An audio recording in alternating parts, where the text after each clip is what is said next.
My name is Doug Ullman, and I was diagnosed with chondrosarcoma when I was 19. I'm Brock Yetzo, and Doug and I were good friends at the time. We were in college and we had both played soccer together our entire lives.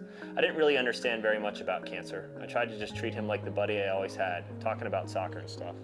And that was helpful since I was dealing with cancer and doctors all the time. It was nice to just have a friendship that was normal. Brock and my family were great, and eventually I found some other young adult survivors to talk to who understood what I was going through in a way that no one else did. Then, unfortunately, I had the opportunity to support Brock a few years later when his mom was diagnosed with cancer. My mom was diagnosed with stage 4 colon cancer and passed away from the disease. The first person I called and the one person who was always there for me was Doug. I think since I had been through cancer and faced a life and death situation, I was able to talk to Brock about what he was going through with his mom in a way that other friends couldn't. Emotionally, a lot of things changed after my diagnosis and after my surgery.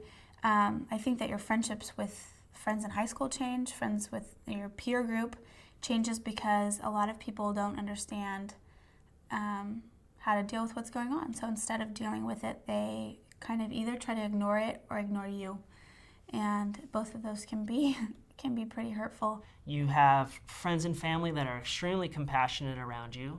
You have other ones that I know are, very concerned about you, but they're a little bit nervous about the cancer words, so they're standoffish. I had friends who would call up and just talk for 45 minutes about something completely unrelated, or they would never. It was as though they were dancing around the subject, and I would say, "Well, I went to the hospital yesterday and had a transfusion." And they're like, "Oh, we don't need to talk about that." And I really had to say a lot of times, that's all I have to talk about right now.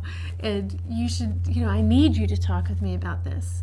I think at the same time, though, there's a lot of people that will surprise you with how incredible and thoughtful and consistent they can be in your life. I think it brought us closer. I definitely do. I was at 15, I was at that age. I really wasn't getting along with my father and that rebellious stage. And I remember him coming up before they had formally diagnosed me, and they said, we think this might be what it is. He sat on my bed and he was like, no matter what, we'll get through this. As things sort of went along, I started realizing that, I was 26 years old, and I was sort of following her as though I were 12 again. And I thought, I can't do this. And so I literally had to sit her down one night and I said, "Mom, there's no one I want on my side more than you during this whole event." I said, "But you have to let me do this. Otherwise, I'm a victim on all sides." It's extremely different. One of the things being that your sense of independence, which you've worked so hard to achieve, is completely taken away from you immediately. And having to rely on my parents again to take care of me. To at one point bathe me and help me up the stairs and feed me, do everything for me. It's really hard on you mentally, emotionally. I think the best thing you can do for your son or daughter that's a patient is allow them to have as much control over their decisions and over their life as possible, however hard that might be for you, or at least help them believe that they do. I think the next day we went into the hospital I was having a bone scan, and the nurse called my name, and we both stood up. My mom and I both stood up, and I looked at her, and she looked at me, and she goes, "Sit down and shut up," right? Yeah. So it was really important, and I think has made a big difference in our relationship. Since then, I sort of became an adult to her at that moment.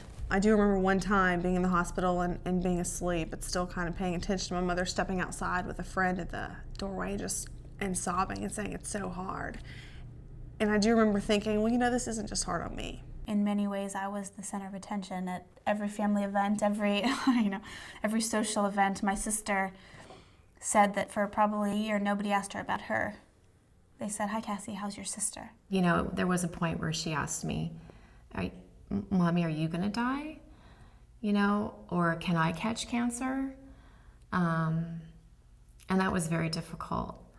It's hard to explain to a child that there's so many different levels to cancer.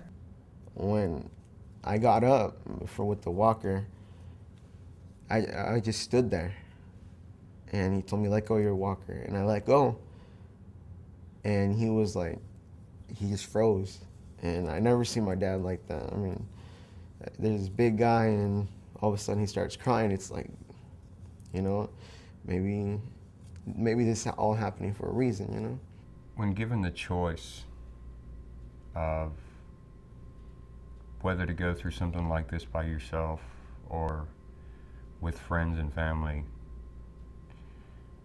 although it seems sometimes that it would be a lot easier to do it by yourself, it's not.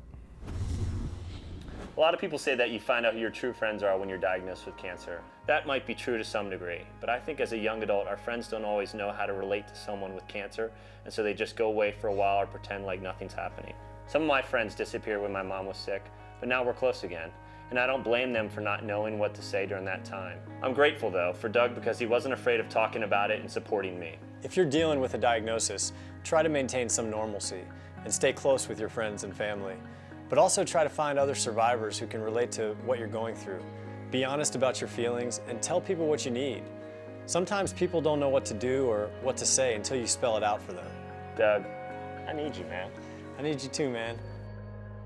If you have questions about talking to your friends or family, ask your doctor or contact these cancer-related organizations for more information.